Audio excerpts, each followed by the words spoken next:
Do all ideas deserve a fair hearing? Sure. Hi everybody, that was a clip from a personal nightmare I have where everything makes sense and there's nothing to complain about. Terrifying. Thankfully, in reality, everything is still broken.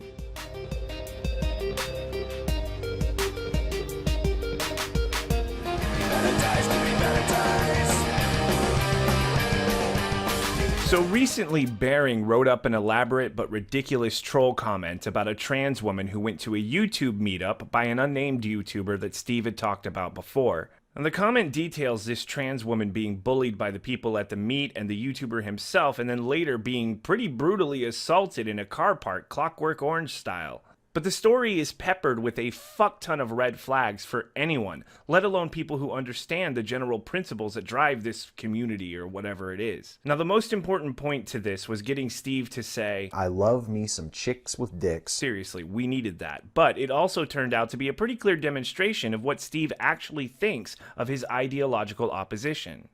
That's appalling, but sadly not all that surprising. That's the sort of thing that is fostered. That's the attitude that is encouraged by the tone of their videos. By the tone of our videos, brutally assaulting trans people is encouraged. Well, hey, at least you have the sympathy of a YouTuber like Shoe on Head who does exactly what you're condemning. Because nothing says empathy like jumping at the opportunity to demonize your opposition by insanely misrepresenting them for virtue points. Good job, Shoe. Good job. I told you she was a feminist. And I told you this was not that kind of channel. But I mean, she is sort of missing the mark like one. Male utopia doesn't sound so bad now, does it? Hey man, you give me an artificial womb and I'll fuck it. That's not how it works. Whatever. The point is that Steve has spent years at this point meticulously crafting the perfect echo chamber. He's the fucking alpha SJW at this point, so closed off to reality by refusing to even acknowledge the points of the other side that he literally doesn't understand who we even are or what we even stand for. Do all ideas deserve a fair hearing?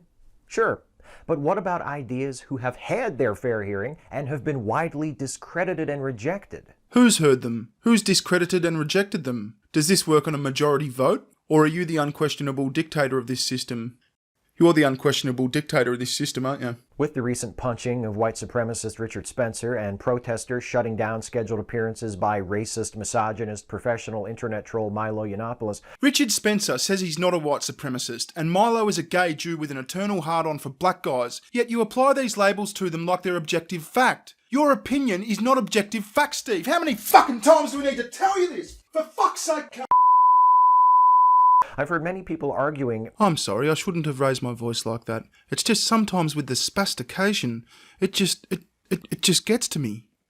Continue. I've heard many people arguing that the likes of Spencer and Yiannopoulos should be allowed to have their say, that their voices ought to be heard, so that if their claims are false or their rhetoric is harmful, we can respond in kind, with the truth, or with better ideas. But there's more to it than that. It's not just about letting bad ideas be heard. It's not even about these ideas being wrong. It's about not actively and forcibly suppressing bad ideas, especially when those ideas do have an audience. Forcibly is the key word here too, since you have tacitly condoned the violence against Richard Spencer. If I read the newspaper next week and the story is, oh, Richard Spencer is afraid to leave his house because every time he steps out his front door, somebody punches him, I'm going to say, good.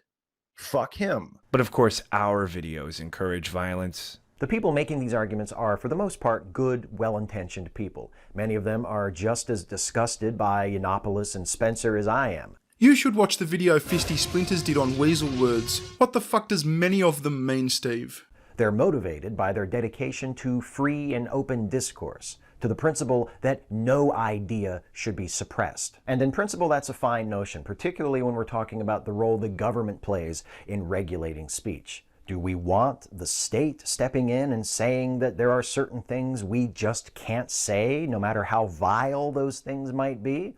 No, I don't think most of us would want that. Steve, how many people do you think sat there and watched this video and said to themselves, you know what, this Steve Shives is a swell kind of guy. There's just something likeable about a condescending cunt who talks to you like you're a brain-damaged 5-year-old. Do we want the state stepping in and saying that there are certain things we just can't say, no matter how vile those things might be? No, I don't think most of us would want that. But Isn't it funny? When you say the word butt, it kind of looks like something rather girthy is entering your butt. But does that mean that every propagator of every theory and ideology is entitled to a platform and an audience? No, of course not. And since when has that ever been the case? Steve, everyone is entitled to say what they want to say, and everyone is entitled to the audience that is willing to be their audience. You cannot control what others say, and you cannot control who others listen to. It's that simple.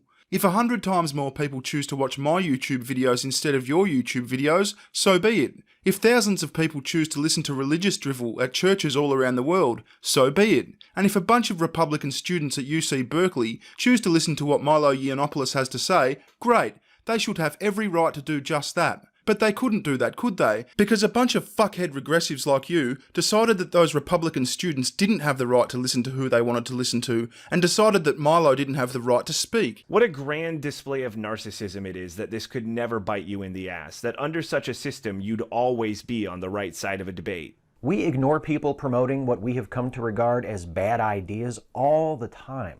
It happens in science, it happens in politics, it happens in our everyday lives. There comes a point where the argument is over, where continued discourse on the matter would be of no use to anyone other than the most stubborn, die-hard supporters of a roundly rejected position. Like women get paid less for doing the exact same work? Or the mysterious invisible patriarchy is oppressing everyone? You don't put a lot of thought into the shit that you say, do you, Steve? In terms of Spencer, white nationalism isn't something you debunk, right? It's something you either agree with or disagree with. Most people don't agree and do actually largely ignore these ideas. And we'd probably keep doing so if your side wasn't so intent on highlighting that they exist for the purposes of conflating their beliefs with the beliefs of others you'd like to invalidate. Your side gave him a platform, not ours. In terms of Milo, I just don't understand this because ignoring him would mean allowing him his platform. And you seem pretty thrilled about the idea of shutting him down. The thing is, it's not just better ideas that defeat bad ideas.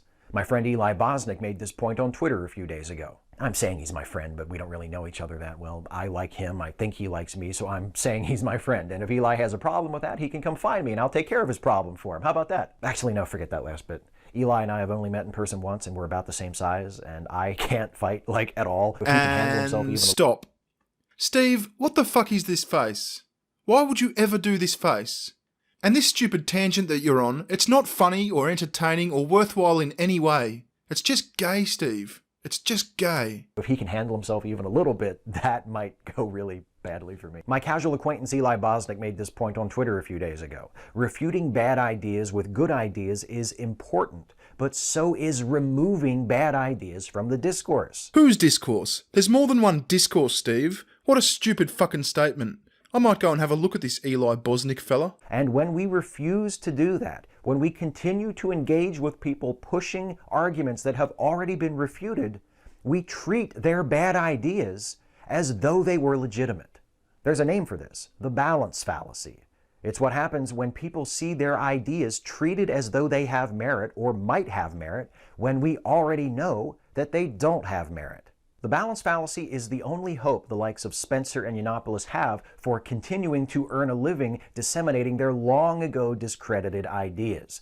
That's why they lean so hard on their warped, self-serving caricature of free speech, which in their interpretation includes not only the right to speak, but also the right to a microphone and an audience. No, it doesn't. You fucking made that up. They don't think free speech is a right to a microphone and an audience. It is the right to not have a microphone ripped away and an audience deprived when they already have those things, you fucking idiot. But that's not how it works. Refuting bad ideas with good ideas is necessary, but that's just step one. Step two is leaving behind the bad ideas and the people who continue to cling to them and demand our attention. In case you were wondering what Steve meant by leaving behind, here he is in a recent video talking about problems he sees with Twitter. If they got rid of a relative handful of people, just banned a relative few users, maybe, I'm talking like maybe a few dozen people out of the millions of people who use Twitter, maybe a few dozen people who have huge followings and use those followings to direct abuse and harassment and trolling at people. If you just remove those people from the platform, a huge percentage of the problem would be solved instantly. But Twitter, for whatever reason, seems very reluctant to do that. The only way you'd know that is if you'd asked Twitter to do that. The problem is, Steve considers something as trivial as disagreeing with feminist ideology to be abuse and harassment. Do they have the right to continue to speak in support of their bad ideas? Sure they do. Do they have the right to a platform to better enable them to disseminate those ideas? Absolutely not. Let them speak, but let it be from atop an apple crate on a street corner, not on a stage at a university or in front of a radio microphone or a television camera. We've heard what they have to say. Now it's time to stop indulging them so the rest of us can move forward. Good fucking luck. Now that this is wrapped up, I want to make what I think is the most important point I or anyone else can make in regards to this video. If you are completely on board with Steve's philosophy of suppression of speech, you are participating in the active ingredient of the destruction of your ideology. If I agreed with Steve's beliefs on social justice, I'd be even more compelled to make a video like this. We cannot actively bury or fucking block views we don't agree with, and expect that those we silence will not push back. You guys really seem to enjoy quoting MLK's riots or the language of the unheard, so you may want to think twice about locking arms with Steve in his persistent quest to make unheards out of the people he thinks are dangerous. Maybe don't telegraph what will undoubtedly be perceived as a lack of confidence in your own ideas by desperately attempting to suppress others. Don't be like Steve. Know thine enemy. Steve doesn't know shit.